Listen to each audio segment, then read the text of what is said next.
সপ্তম শ্রেণীর প্রিয় শিক্ষার্থীবৃন্দ, আজকে আমি তোমাদের গণিত বইয়ের দ্বিতীয় অধ্যায় সমানুপাত ও লাভ ক্ষতি সম্পর্কে আমরা বোঝাবো। এখানে পৃষ্ঠা নং 22 আমরা এখন বোঝাবো সমানুপাতিক ভাগ বলতে আমরা কি বুঝি, এই সম্পৃক্ত অঙ্কগুলি আমরা বোঝানোর চেষ্টা করব। তাহলে এখন সমানুপাতিক ভাগ বলতে আমরা কি বুঝি? একটি প্রদত্ত রাশিকে, একটা রাশি দেওয়া থাকবে, সেই রাশিকে একাধিক নির্দিষ্ট সংখ্যার অনুপাতে বিভক্ত করাকে সমানুপাতিক ভাগ বলে। আবার খেয়াল করো, একটি প্রদত্ত রাশিকে, একটা রাশি দেওয়া থাকবে, সেই রাশিকে একাধিক নির্দিষ্ট সংখ্যার অনুপাতে বিভক্ত করাকে সমানুপাতিক ভাগ বলা হয়। যেমন এখানে 500 টাকা 3:2 অনুপাতে বন্টন করতে হবে।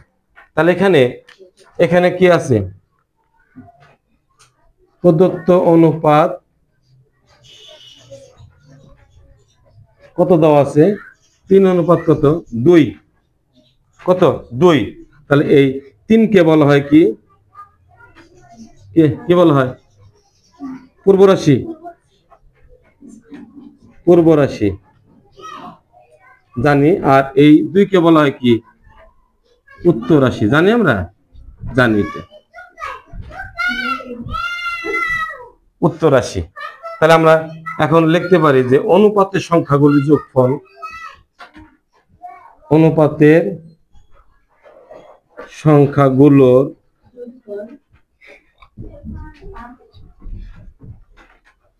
যোগফল 3 যোগ 2 কত হলো? 5। তাহলে প্রথম অংশ কত হবে? প্রথম অংশ কত হবে? কত? 500 টাকা। তাহলে 500 টাকা এর কত? 3 ভাগের কত? 500 টাকার 5 ভাগের কত? 3। এই যে ভাগ করলাম, ঠিক আছে। প্রথম অংশ কত? প্রদত্ত রাশি কত? 500 টাকা। তাহলে 500 টাকা এর কত? এর মানে গুণন। তাহলে 500 গুণন কত? 5 ভাগের কত? 3। তাহলে আমরা ভাগ করি, কত হয়? কত হয়? কত হবে? 300 টাকা। আবার দ্বিতীয় অংশ কত হবে? কত? 500 গুণন কত? মার্জিয়া দেখো, 5 ভাগের কত? 2। কত হলো? ভাগ করো, কত হবে? কত হবে? 200 টাকা। 200 দেখো, বুঝছো না? বোঝো নাই? এই যে তারা এখন কি বললো? একটি প্রদত্ত রাশিকে একাধিক নির্দিষ্ট সংখ্যার অনুপাতে বিভক্ত করাকে সমানুপাতিক ভাগ বলা হয়। এখানে একটি প্রদত্ত রাশি 500 টাকা, ঠিক আছে, 3:2 অনুপাতে ভাগ করে দিব। তাহলে প্রদত্ত অনুপাত 3:2। এই 3 কে বলা হয় পূর্ব রাশি, আর এই 2 কে বলা হয় উত্তর রাশি। অনুপাতের সংখ্যাগুলোর যোগফল কত হলো? 5। তাহলে 5 ভাগের 3 হবে প্রথম অংশ, আর 5 ভাগের 2 হবে কি? হ্যাঁ, কত? দ্বিতীয় অংশ। তাহলে আমরা পেলাম কি আসলে? তাহলে আমরা কি বলতে পারি যে একটি অংশের পরিমাণ, একটি অংশের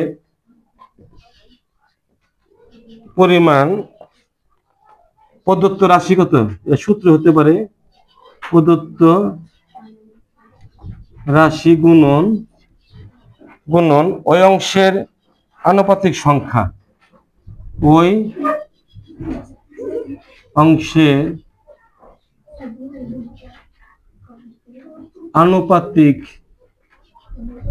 সংখ্যা ভাগ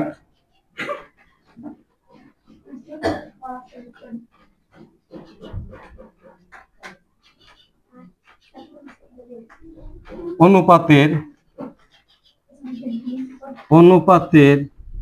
সংখ্যাগুলোর যোগফল। অনুপাতের কি?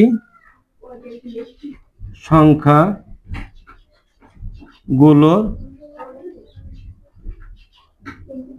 যোগফল।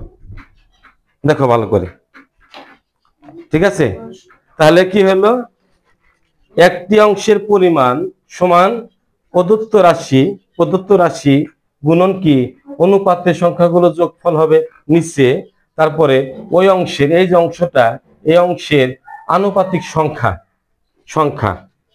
প্রথমে হবে কি? পূর্ব রাশি, তারপরে কি? উত্তর রাশি। কথা কি বুঝছো না? বুঝো নাই? ক্লিয়ার? আশা করি তোমরা এই বেসিকটা তোমরা কি বুঝছো। এই বেসিকটা বুঝলে এই নিয়মে আমাকে সব অঙ্ক করার কি চেষ্টা করবো। এখন তোমরা যারা এখন